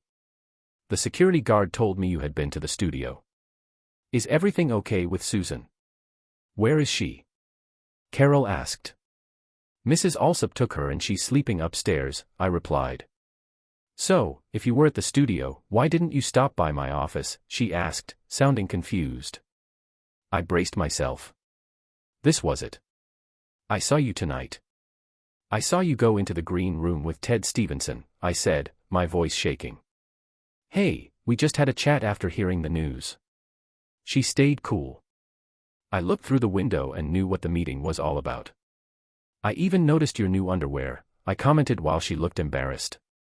Tom, I'm really sorry, she whispered quietly. Are you sorry you did it, or just sorry you got caught? I asked, getting more and more frustrated. I'm sorry you had to find out like this, she said softly, avoiding my gaze. Are you leaving me for him? I asked, feeling a lump in my throat. She sank down on her knees and grabbed my hands, saying, No, honey, I'm not gonna leave you. This is just a fling, maybe it'll be over soon and things will go back to normal. Her words shocked me. You're not gonna stop, are you? You're gonna keep cheating on me? I asked in disbelief. It doesn't mean anything, just let me have my fun and I'll come back to you, she said with a nasty tone. I can't believe this. You want me to just accept being a betrayed man? I shouted, unable to control my anger. She stood up and gave me a cold stare. Tom, do you? Man, I got no words for this. She straight up told me, I'm your husband, and if you don't cut it out, I'm filing for divorce. I tried to scare her, make her realize how serious this is. But she just looked at me all cold and calculated. She was like, Tom, this ain't gonna end well for you. You'll lose custody of Susan and most of our stuff. The courts ain't gonna care about what happened, they'll just focus on Susan's well-being. I'll get custody, and you'll only see her on weekends. Damn. Yo, are you really cheating on me during our family vacations? I tried to argue but the situation was spiraling out of control. Tom, this is messed up, the court won't care if you don't trust me. Just ask a lawyer, she said with finality, sending a chill down my spine. I don't want this to happen, Tom. I want us to stay together as a family. Don't let this emotion mess things up, she added, giving me a kiss on the head before going to bed. I sat there, feeling a mix of anger, sadness, and confusion. Carol cheating on me was just. Man, I couldn't believe it when she suggested we keep the affair going, it was just too much to handle. I eventually managed to crawl into bed and fell asleep pretty quickly, worn out from everything that had happened that night. Even though I was dead tired, I forced myself to get up at 6 o'clock the next morning. I took a shower, shaved, and got dressed without really thinking about it. Crazy thoughts were racing through my head. Should I run away, confront Carol, kidnap Susan, or just stay in bed forever? But when I saw Susan sleeping peacefully, I knew I had to stay strong for her. Doing something stupid would just push her away. I have to prioritize her needs before mine. I finished my morning stuff and went to work on autopilot. Tom asked if I was okay, but when I didn't answer, he came in and closed the door. What's up? He asked. I spilled everything from last night to him, and he was shocked by Carol's attitude. Damn, he said. She thought you'd just deal with her cheating. He looked me dead in the eyes and said, Carol's not the same anymore. You can't trust her. You gotta start looking out for yourself. First thing, contact a lawyer and find out your rights. Hell, Lou. I told him I don't know any lawyers in Birmingham, but I can help. He smiled and said his college roommate is a lawyer here. He came back a little later with a piece of paper and said I have an appointment at 1 p.m. today. He gave me the lawyer's name and address. I thanked Lou and said it gives me something to do at least. He said no problem, and asked me to come back and let him know what the lawyer said. He mentioned that the meeting with the lawyer was not very encouraging, he just listened. So basically, my lawyer said that in a no-fault situation, the court doesn't care about who did what, they just decide on how to split the property and take care of the kids. I asked what this means for me, and he said that Carol will most likely get custody unless she's considered unfit. You'll still get visitation rights, but Susan will stay with her. And you'll have to pay child support even though Carol makes more money. I asked about the house, hoping for some good news. It's considered shared property, but the court usually wants the kids to stay there. Carol's house will probably stay with her until Susan turns 18, then you can sell it and split the money, he explained. But what if she moves to a different area? I questioned. Then you can sell your house, but for now it's staying put, he clarified. I shook my head in frustration, knowing she had me cornered. I'm screwed, I muttered. I'm sorry, he said as we shook hands. It's not always fair, but that's the law. On the drive home, I felt like I was being punished for something I didn't even do. Lou could see it in my face. And I get the point, damn it Lou, I grumbled. It's just not right. She's got me in this mess and I can't do a damn thing about it. I gotta suck it up to keep my daughter in my home. I paced back and forth in the office. Now I see why some guys snap. Don't even play around with that idea, Tom, Lou replied curtly. I know you're pissed, but if anything happens to her, I don't want to have to testify that you were making threats. All right, I get it, I agreed. I wouldn't do something like that. I just feel like she's a real piece of work. I was looking out the window with this new billboard showing Carol and Ted Stevenson for the 6 o'clock news in Birmingham. I pointed it out to Lou, saying I can't escape her even here. Lou looked at the billboard and had an idea. How bad do you want to get out of this mess? He asked. Not bad enough to resort to violence, I replied firmly. No, not that, he said. But I've got an idea. We spent an hour discussing it, with me thinking it was crazy and wouldn't work. I kept getting asked how much worse off I would be until I realized I was stuck and needed to make a move. All right, Lou, I'm in, I finally said. I left the office feeling determined but also unsure. Could I risk losing my daughter for this plan? Maybe it was better to just live as a betrayed man. As I picked up Susan and made dinner, I couldn't stop thinking about it. I turned off the TV to avoid seeing Carol and Ted on the news. But then, Carol came home unexpectedly early.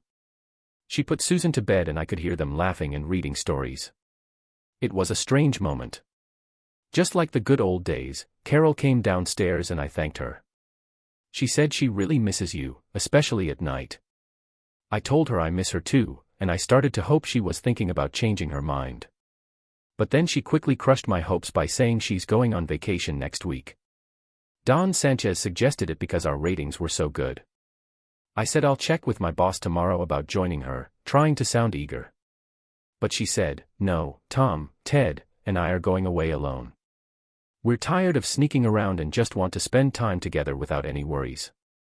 I was so shocked when Mrs. Alop said she would keep Susan for the whole week. You just have to drop her off and pick her up. If you need to contact me, this is where I'll be. She gave me a document and said we'll be back on Sunday, and everything will go back to normal. She kissed my head like I was a child and thanked me for taking care of everything, sweetie. Then they went to bed. Oh my God, I thought it was the most embarrassing experience of my life. I was shaking with anger and realized I needed to regain my dignity. Lou's crazy plan seemed like the best option. I ducked out of work early on Friday to swing by Carol's before she took off with Ted Stevenson. I had Mrs. Alsop lined up to watch Susan for the night so she wouldn't catch any drama. I peeked in Carol's closet and saw her suitcases, so I knew she was planning to pack once her car pulled up. I waited in the living room and when Carol asked me why I was there, I told her Susan was safe at Mrs. Alsop's. She wanted to know why I was trying to talk her out of going with Ted this week. I explained that I didn't think it was a good idea, but she just put her hands on her hips and said she had already made up her mind. So, I've been seeing Ted on the side, but don't worry, it'll all be done when we get back and things will go back to normal. Just gotta be patient. But what about our wedding vows? I'm not gonna stick to them. And what about leaving everyone else behind? Those vows were made ages ago, nobody cares about that crap anymore, Carol said, getting all pissed off. But this is cheating, I don't want you disrespecting our marriage, Tom argued. If I want to be with Ted, I will. It's got nothing to do with you or me, she replied, brushing him off. But what about your fans? They wouldn't approve, I pointed out. I don't give a damn about what anyone thinks. In a year, I'm ditching this small town for the big city. I couldn't care less about what these people around here believe. Stop bugging me, I need to pack or I'll be late. If you can't handle seeing me with Ted, then get lost right now, she said icily. I got up, shrugged my shoulders, and said, I'm sorry, Carol. I'm sorry for everything. I left and drove to the nearby bar. I needed to unwind. Like I said, this is my second beer. Lou walked in and said, Hey buddy, how did it go? I replied, I don't know, Lou. You'll have to see for yourself. I was feeling like a loser until I tried what you did, he said with a determined look on his face. We drank our beers and drove back to my house. Carol was nowhere to be found. Lou sat at my computer and quickly pulled up the video. We watched as Carol ignored my objections and told Ted about her plans. What a bitch, Lou muttered. Then he saw her saying goodbye to her fans and talking about leaving town. Lou's face lit up. We've got her. This is even better than we expected, he said. He saved the video on a flash drive and took out the hidden camera. Yo, so we grabbed the camera's backup copy and this dude held up the drive. Then we headed back to the tavern to get Lou's car. He straight up demanded that I go with him for dinner at his place. Eddie cooked up a huge meal and he warned me that if I didn't show up, she'd be pissed. So, reluctantly, I followed him. When we got there, Eddie gave me a hug and kissed my cheek. Whether it was just friendly or out of sympathy, I appreciated it.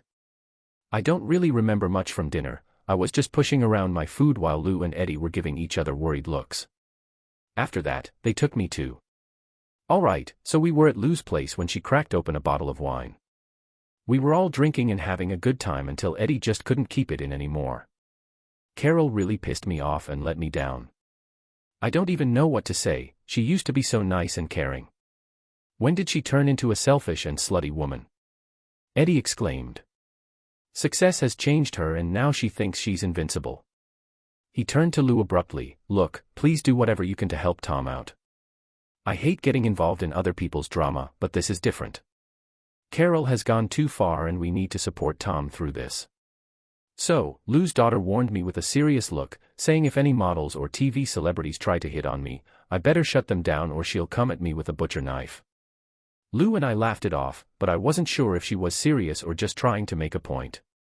We talked and drank all night until I passed out on their couch. I remember Eddie covering me with a blanket and rubbing my arm. The next thing I knew, the morning light was shining through the window and I had a gross taste in my mouth. Lou lent me a. I grabbed my toothbrush and razor and tried to make myself look decent. Eddie made a big breakfast and I sat down at the table. My hunger got a little better, probably because my instincts to survive kicked in. After we finished eating, Lou grabbed my hand and said, "Leave everything to me. I've got a lot to do this weekend. Pick up Susan and let's get out of here." "I'll keep you updated," he said, reassuring me. "I don't know what I'd do without you," I said honestly. I gave him an awkward hug and headed home. I had one more thing to take care of. I wasn't excited about it, but I found Ted and Mrs. Stevenson's number in our address book.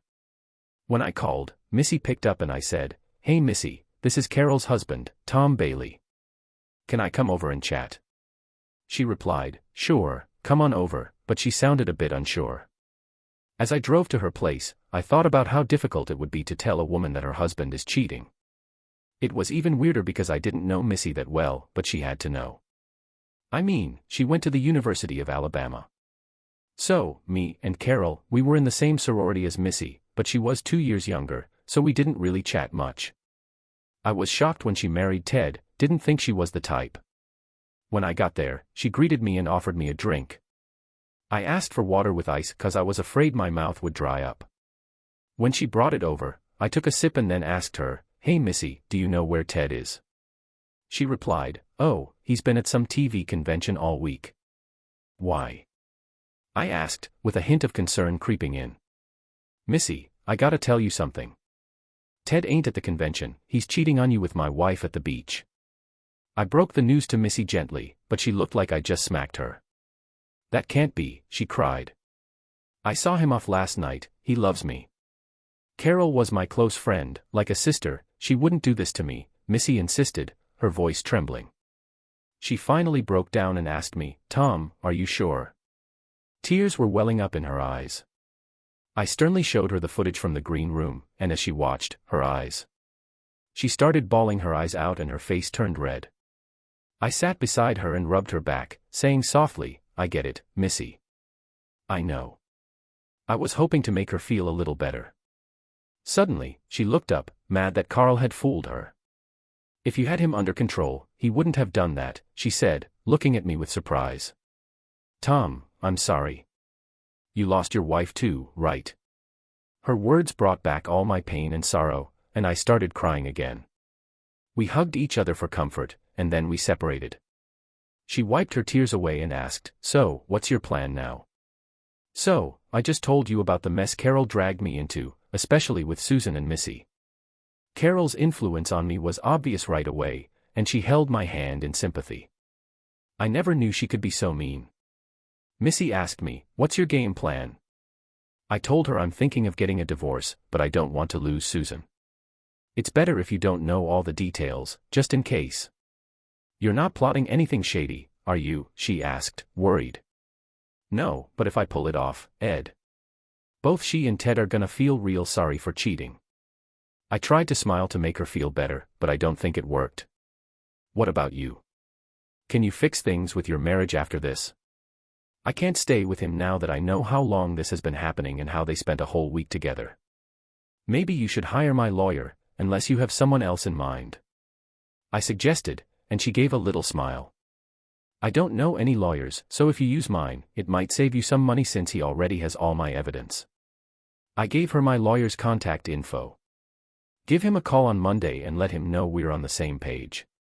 She nodded and took the paper. "Missy, I need a big favor."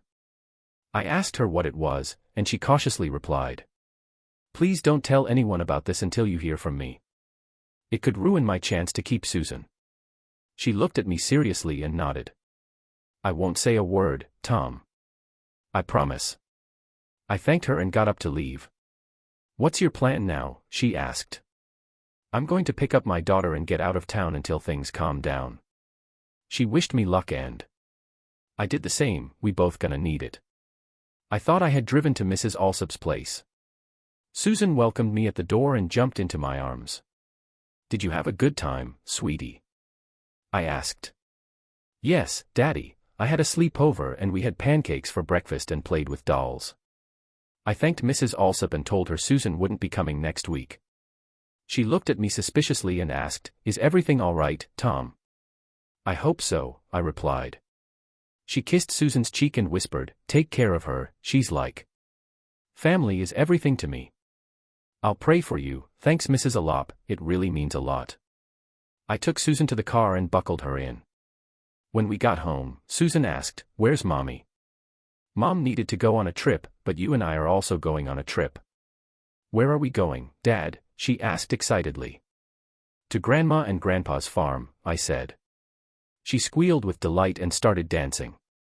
Susan loves visiting her grandparents and seeing the farm animals. "Can we see the ducks and the baby pigs?" she asked.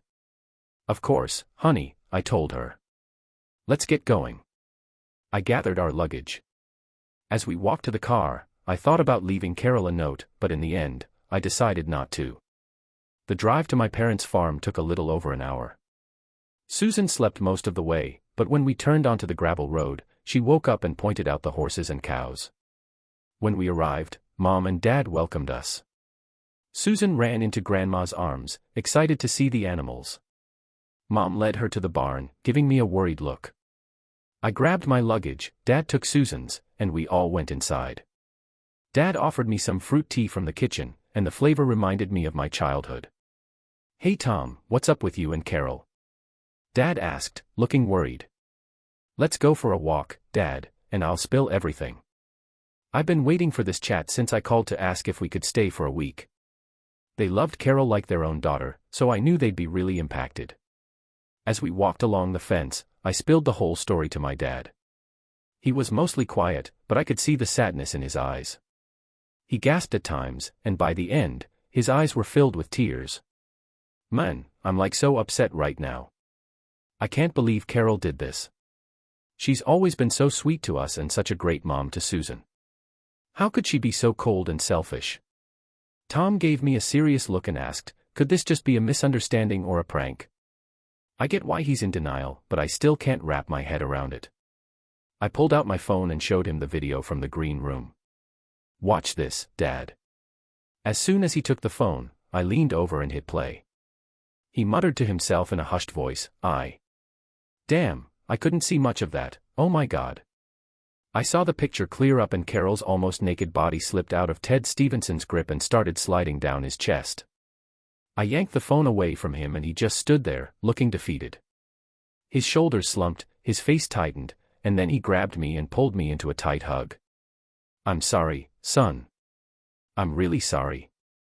It breaks my heart to see this. I can't imagine how you must have felt," he said, his voice full of emotion. We stood there for a few more minutes before walking back to the house in silence. His hand was still on my shoulder and I went up to him and said, "Dad, can you let Mom know that I don't think I can do it?" He nodded seriously and replied softly, "I'll do it." When we got back, Mom and Susan were in the kitchen having a snack. Mom got worried when she saw Dad's face and said, "Son, why don't you take Susan to the pond to see the ducklings?" Susan jumped up and grabbed my arm, saying, "Let's go watch the ducks, Daddy." I thanked Dad and took Susan to the pond. When we came back, Mom had been crying and she hugged me. "Hug me tight, Tom. I love you, Dad. I'll always be there for you, no matter what," she said, her voice shaking. "Thanks, Mom," I mumbled, glancing at Dad. "Thanks, Dad. That really means a lot," I added. We just stood there for a while. Susan was feeling uncomfortable with the silence. I turned to her and said, "All right, Susan, let's go unpack and get ready for dinner." She took my hand and led me to our room. I promised myself that I would never lose my child, no matter what. The next day, we went to the old Baptist church that Mom and Dad used to go to for years. I felt happy. So, that night I was listening to the usual stuff and singing the old hymns when Lou gave me a call to fill me in on his weekend gig. I realized how lucky I was to have him as a friend and how much I owed him. When I tried to thank him, he brushed it off saying, "You could have done the same for me." He got what I was trying to say.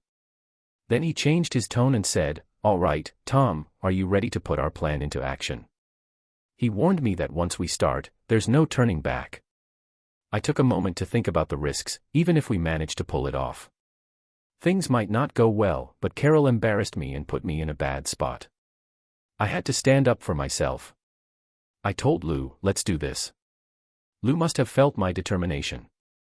"If anything, Edie thinks you're doing the right thing," he said, boosting my confidence. "Do you have a computer?" he asked. I chuckled, "Yeah, we're not in the 1800s. "Good, I'll give you a call tomorrow with more info," he said. "Why not just email me?" I asked, confused. "No, I'd rather keep this private." "Just wait for my call," he insisted. I double-checked. Susan was passed out in her new bed when Lou hit me up on Monday morning. He told me to sneak off to YouTube for some alone time, search for XY, and check out the video.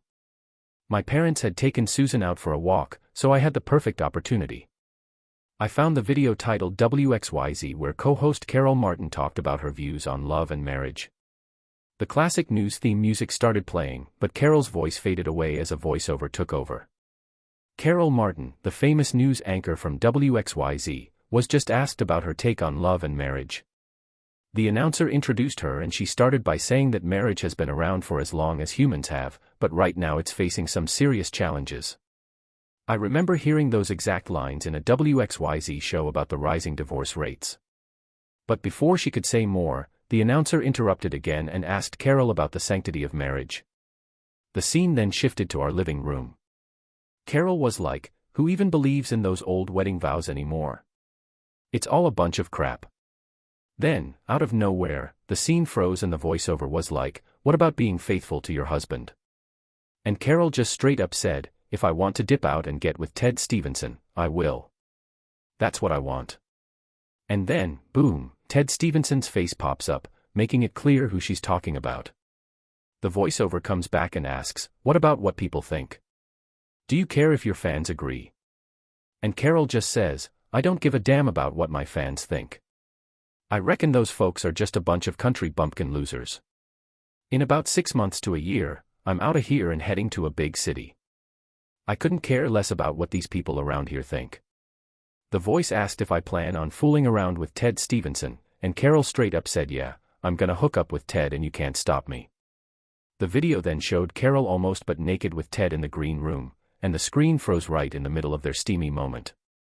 The narrator ended with Birmingham folks wondering, where the heck is Carol? So, Ted was on earlier this week, and then the WXYZ news theme played as the screen showed an empty newsroom. I sat back feeling a mix of triumph and sadness. I called Lou and asked for his thoughts. My God, Lou, you're a genius. This will ruin her career, I said, impressed. Not bad, I'm proud of it, he replied enthusiastically. I felt a twinge of regret. Were we too harsh on her? I asked. Lou countered, yes, she mentioned all of this to me, but no excuses, he added firmly. She's turned into a selfish monster, and we need to expose that to the world. Tom, you're a slick guy. If you don't do this, it won't be you who suffers, but Susan. Do you want Carol to be her role model? Right, Lou. I admit there's no other option. So what's the plan now? Should we send mass emails with the video link? Nah, no need. This will go viral on its own. I'll just give a heads up to a few gossips and it'll spread like wildfire. Just be patient, he told me. Okay, Lou, keep me in the loop, I said, feeling a bit more at ease. Susan, and I spent the next few days at the farm, which we both enjoyed. Susan learned a lot about farming. Spending time cooking with my mom was awesome last week, showing her around some places she wouldn't normally see in the city. Meanwhile, Lou kept calling with updates. On Tuesday, he laughed and said Edie found out about the video from a coworker. By Wednesday, it was the talk of the COA's meeting, and on Thursday, a media writer mentioned it in the paper. Everyone was wondering where Carol and Ted were. Lou was so excited when he called me on Thursday afternoon. I talked to our media officer who deals with CBC's. And he said the whole station is going crazy. Other news stations are hitting up WXYZ to talk to Carol and Ted about the video. The staff doesn't know what to do. Don Sanchez is out of town, so we can't reach him on Friday. Lou showed me a story about us on a media blog on Gawker. Man, did you hear about the drama going on with those WXYZ anchors? There's this YouTube video predicting some serious fallout. I didn't waste any time. I called up my lawyer to start the divorce process and get Carol served at the country house in Gulf Shores where her and Ted were chilling. It was definitely worth the cash. I also gave Missy a heads up and asked if she wanted Ted served too, but she said she'll handle it when he gets back home. Good luck to her. Other local TV stations in Birmingham are probably green with envy at WXYZ's success. Man, shit hit the fan when they saw the tape. Lou told a producer at the second best channel that I was getting a divorce and they could report it as news. My lawyer confirmed the paperwork and spilled the beans on where Carol would be served. The station went all in, sending a whole film crew and top reporter to Gulf Shores on Saturday. Lou called me Saturday morning with more dirt. Don Sanchez got called back from vacation early to come back to Birmingham. The WXYZ employees are scared shitless, thanks to Lou's prodding. Hey, did you catch that juicy gossip on the other channel's evening news last Saturday? It was a slow news day, but the big headline was all about Carol and Ted. The co-host started off by showing a pic of them in front of a billboard that I can see from my office. People in Birmingham have been wondering where the heck Carol Martin and Ted Stevenson from WXYZ have been. Turns out, they're chilling in Gulf Shores. They showed a clip of a reporter named Hilda Riley walking up to Carol and Ted on the beach while they were soaking up the sun. They didn't even notice her until she started asking Carol some loud questions. Hey Ted, spill the tea on your relationship with Carol. The story is all over Birmingham about Carol flashing her boobs and Ted trying to hide his Speedo with a towel. What do you think about that viral video online? Hilda asked. What video? Carolyn asked, looking confused. The one where you told a Birmingham redneck that you were having an affair with Ted Stevenson, Hilda replied coldly. Carol stuttered and Ted tried to intervene, but then a man in a suit showed up and asked, "Are you Carol?" Bailey Martin. Just Carol responded with a quick, "Yes," then "Miss Martin," he muttered, handing her the envelope. "You've been served. Your husband also asked me to tell you that the locks on your house have been changed and you ain't welcome there no more." The men walked off, leaving Carol speechless. She screamed, anger blazing in her eyes, "That son of a b********* Ted." Seeing the cameras were still rolling, Ted grabbed her and led her to the lodge. As she hurried away, the camera zoomed in on her oily backside. The local announcer popped back up on the screen. Carol Martin and Ted Stevenson have been MIA for a week, chilling together at a swanky Gulf Shores resort. Carol's hubby served her with divorce papers and booted her out of the crib. We tried hitting him up, but he ghosted us. Couldn't reach me either cause Susan and I were crashing at my folks' place. Lou spilled the tea that Carol didn't believe her BFF's story about the locks being changed, so she rolled up to the property with Ted, only to find out her key was a dud. A camera crew caught her getting all heated when Missy got to Ted's place, she gave him the divorce papers and it was all caught on camera. They ended up crashing at a motel for the night. Lou got some more info from our media manager, who heard from a source at WXYZ about why Don Sanchez came back to Birmingham. He tried to call Carol and Ted, but their phones were off. Don was pissed, especially after watching the other network's exclusive report. Ted finally called the office on Sunday afternoon and Don told them to come to the studio. They snuck in. Don chewed out the guys for screwing around on the job and then canned their asses in front of everyone. Carol flipped out, saying he couldn't do that because they had a contract. Don shot back, saying their contract had a morality clause that they had to follow cultural norms, and what they do in private is nobody's business. Carol fired back, saying Don, a Catholic, was called out during church for adultery without being named. He talked to some famous person who's a bad influence. Carol was shocked, but Ted said, "Nobody knows or cares about us." Don sarcastically replied, "Well, clearly you didn't watch the news last night. Just look outside the window." He pulled back the curtain to show a billboard that had been vandalized to say, "Birmingham's choice for the 6 o'clock news is a slut." Carol gasped. Don went on, "Your behavior has embarrassed the station and hurt our ratings and reputation. I have to take you off the air and cancel your contracts." Have you ever seen the OG Frankenstein? Confused, they just nodded. Don said, "You're the monster, and the folks in Birmingham are the angry mob. If I were you, I'd hightail it out of town ASAP." I was freaking out when I drove back to Birmingham Sunday night. I left late to steer clear of Carol or any drama with the press. Found out about Carol and Ted getting canned when I got home. The media had already bounced by the next morning. The Birmingham News was already stirring up a new scandal with a city bigwig. Accused of stealing Ted and Carol's stash and snitching to the back page, no one gave a damn about my response. I took Susan to Mrs. Alsop's place, she welcomed Susan warmly and Susan ran off to play. Mrs. Alsop gave me a sympathetic look. "Tom, I was really bummed to hear about everything. I hope you and Susan are doing well." I thanked her but wasn't sure how things would turn out. It was noticeable she didn't mention Carol. At the office, everyone was polite but it felt like they were all avoiding me, except for Louis. He gave me a big hug and said, "You're a legend. We totally nailed that viral campaign, it was even more successful than we thought. The only downside is that we can't brag about it to anyone. I told Carol she'd suss out it was us and come after me. I don't want you getting caught in the middle of it."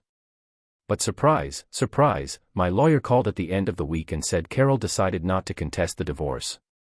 I asked why, and she said she was gonna fight me. But her lawyer talked her out of it, saying she didn't stand a chance. Tell her to sue back for invading her privacy, but the legal stuff is too complicated and she's not well liked right now. No one on the jury would feel sorry for her. I asked about Susan, and Carol said she tried to snatch her. Carol doesn't have a job and no future prospects, so no judge would give her custody. She's moving away and giving up custody to you. She just wants to grab her stuff before leaving and have a chat with you. If she signs the papers, I can talk to her before she goes." I agreed, and we set it up for the end of the week. I pretty much got everything I wanted. No, that's not true. Man, all I really wanted was to go back to my old life, but that was just not happening. At least I had my daughter with me, that's what really mattered. Lou, Edie, and I got together the next night to celebrate. Susan came over to hang out and crashed on one of their beds while we chatted. I brought some champagne to cheers to our friendship. Edie raised her glass and said, "I thought you were crazy and that it would all blow up in your face, but here you are." She toasted me, "We're fighting for your kid, and you, my dear husband, are confident you can handle it." Man, what a night. Thanks for fighting and coming out on top against all odds. Lou and I both agreed before we finished up everything. I felt like I had to check on Mrs. Stevenson. She was just caught in the middle of all the chaos and probably suffered the most. I felt terrible for getting her involved, even though it was necessary. Ted was the real culprit, not me. Unlike me, miss, he had no idea it was coming. I gave her a call and she invited me to lunch, showing that she doesn't hold grudges. We met up at a quiet little restaurant and after we ordered, I asked how she was doing. Turns out, not too great. Tom, she was all like, one day I'm gonna be happily married to a TV host, and the next thing you know, I'm getting divorced from a lying jerk who embarrassed me. Can you believe it? It's like something out of a bad soap opera. I felt sorry for her. She asked about how things were with Carol, and I told her about the divorce. Good, she said with a nasty tone. She got what was coming to her. What about Ted? I asked. That wimp just skipped town without even talking to me. He told his lawyer to give me whatever I wanted. I don't know where he is and honestly, I don't care. But I keep waking up and reaching out for something. She said with tears in her eyes, are you doing all right financially? I asked. Yes and no, she replied. He left me the house, but it's too big and comes with a hefty mortgage. Ted is supposed to pay alimony, but I'm not counting on it. Finding a new job for him won't be easy. I think I'll move back in with my parents, find a job, and start over. This isn't how I pictured things, she said sadly. My heart went out to her. She was a wonderful woman who didn't deserve this. I pleaded with her to stay in touch and let me know where she ends up. I really liked Missy and hoped she would come out on top. So, basically, all that was left was Carol coming over, which I wasn't excited about.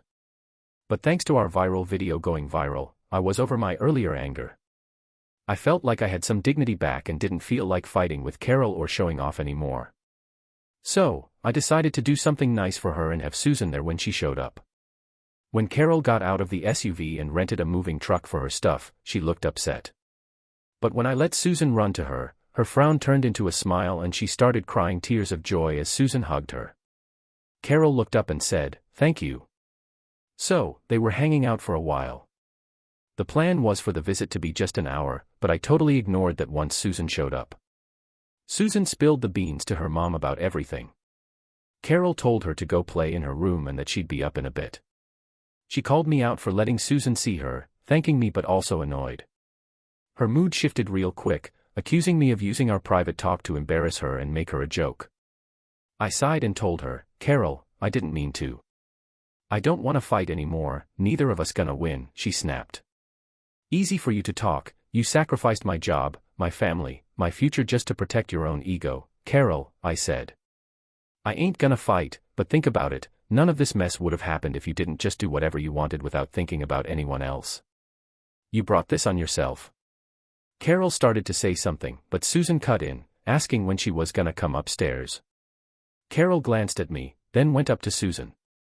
She started packing her stuff, still talking. After they were done playing in Susan's room, I heard some happy chatting coming from downstairs.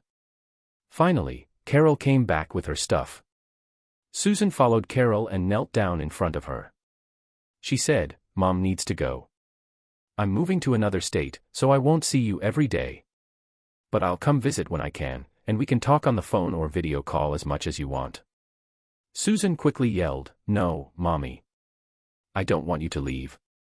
She held onto her mom like she was the only thing keeping her afloat in the sea. Carol hugged her tightly. "Don't worry, babe, I'll see you soon and we'll have a great time together," I said as I tried to comfort her. She walked over to me, holding Susan, and told her to be good for me. "I love you, Susan, don't forget that," I added. Carol picked up her bags and headed towards the door. She had tears in her eyes, but she turned away, loaded her stuff into the car, and drove off after a quick wave. I held my crying daughter close, tears streaming down my face. I was losing my wife, and Susan was losing her mother. Finally, I put Susan down and said, "Listen, I have a plan." "Hey Daddy," she asked with tears in her eyes, "why don't we go to the park and check out the ducks? Maybe even get some ice cream. Would you like that?" "Yeah," she said. "And Daddy, can we feed the cones to the ducks?" "Of course we can," I replied, happy to have distracted her. I knew she'd miss her mother, but I figured young kids were tough. I hoped I could handle the week ahead.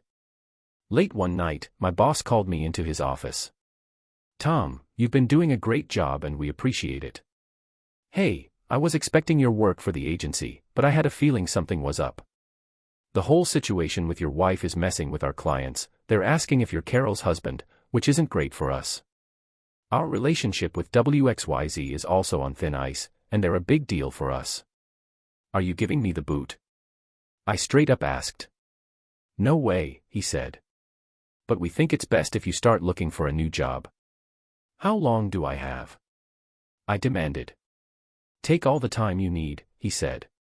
"I'll even write you a killer recommendation." It sucked, but I didn't see the point in burning bridges. I shook his hand, told him I got it, and thanked him for the recommendation. Then I headed to Lou's office. "What's up, buddy?" he asked. "I just got fired," I told him. "The bosses think it's best for me to go." "It's ridiculous," he exclaimed. "I'm gonna give them a piece of my mind."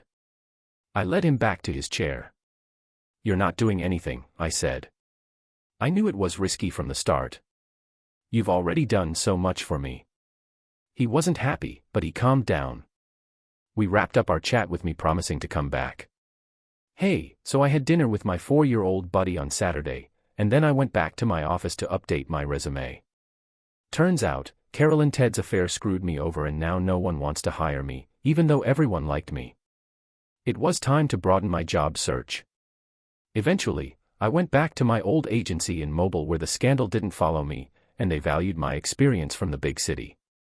I had to sell my house in Birmingham, but even though the market was good, I didn't make much money from the sale, which I had to split with Carol. So, Carol didn't just ghost us. She started calling Susan every week and then moved on to Skype so they could have face-to-face chats. Since meeting up in person wasn't an option, Carol now lives in Santa Ana, California. Our video prank on Carol had a bigger effect than we thought, making her job hunt harder even outside of the Southeast. But, she eventually scored a gig teaching journalism at Santa Ana College. When I got back in touch with my old agency, I needed to find a place to crash. The agency hooked me up with a real estate agent named Marilyn Elliott who. So, turns out Missy Stevenson was the one who showed me around a bunch of houses and we had a good catch-up session. Missy moved to Mobile not long after Ted took off to become a real estate agent. When I mentioned Susan needing a preschool, Missy got all excited and offered to help with that and other stuff for kids. I had a nice chat with her and invited her over for dinner to talk about the houses. She's always been kind of like the girl next door, easy to talk to and friendly, not like those TV types. So basically, the girl I was used to hanging out with suggested a decently priced house that totally surprised me. When I asked her why, she said it was because that's where she wanted to live. Her honesty really made me like her even more. Missy and I ended up getting married and moving into the house that she liked.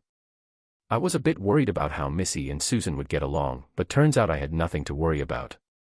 Missy had always wanted a family ever since she married Ted, but he didn't want kids because he thought it would mess up his job. Missy and Susan hit it off right away and Susan even started calling her "Yo." Missy's mom, or should I say just mom now, invited us to fly to LA that summer so Susan could meet Carol. Missy and I were supposed to do some sightseeing while Susan hung out with her mom. I was hesitant to bring it up with Missy because she's not a fan of Carol, but she surprisingly thought it was a great idea. She seemed more chill about our relationship and handling the situation than I thought. When we got to John Wayne Airport, Carol was there waiting for us. Even though I've seen her on Skype a bunch, I almost didn't recognize her in person. Man, Susan got all shy all of a sudden with her short hair and work clothes. She was holding onto Missy's waist and hiding her face. Missy nudged her towards Carol, whispering some words of encouragement. Susan finally made her way over to Carol, looking hesitant. And then boom, she just ran and hugged her. Carol started crying tears of joy, which totally threw Susan off. But Carol reassured her, saying how happy she was to see her. They hugged it out real tight. Carol looked at Missy and me and said thanks. Susan stopped to check out some stuff in a store window while the four of us hung out. As we headed to pick up our bags, Carol stopped us and said, "I know we're in a rush, but I want to say sorry." I've been reflecting a lot in therapy lately, and I realize how much I've changed in my pursuit of fame, and how I've hurt the people around me, especially you too. You probably won't forgive me, but I hope you don't hate me. Missy and I exchanged a look, then at Carol, and we decided to let go of the past hurt. After our vacation, I reached out to Carol. Hey, one night in Birmingham, Ed and I were talking and I asked to speak to Lou. I gave my pitch and asked if he would take a chance on me again. I was feeling hopeful and asked him what he thought. Confused, he asked me what I was talking about. I suggested that he quit his job, move here, and open an advertising agency called Bailey and Faraday. What do you think? Lou replied, saying he would only do it if we called it Faraday and Bailey. We laughed and started planning. Lou was unhappy with his old job and wanted to. We timed it perfectly so my call came through just in time. We moved Lou and EDI to mobile, with Missy helping them find a nice place close by. She even turned down a commission to make things easier for them. We got our first potential client not long after starting our agency, and he liked our approach. He asked if we could come up with a viral campaign to make us stand out. Lou and I looked at each other and grinned. Yeah, I said confidently, our confidence is growing and we can handle anything. Thanks for listening to today's stories. Hey, if you liked what you heard, hit that like button and subscribe if you haven't already. Drop a comment below with your thoughts on what went down. Take care.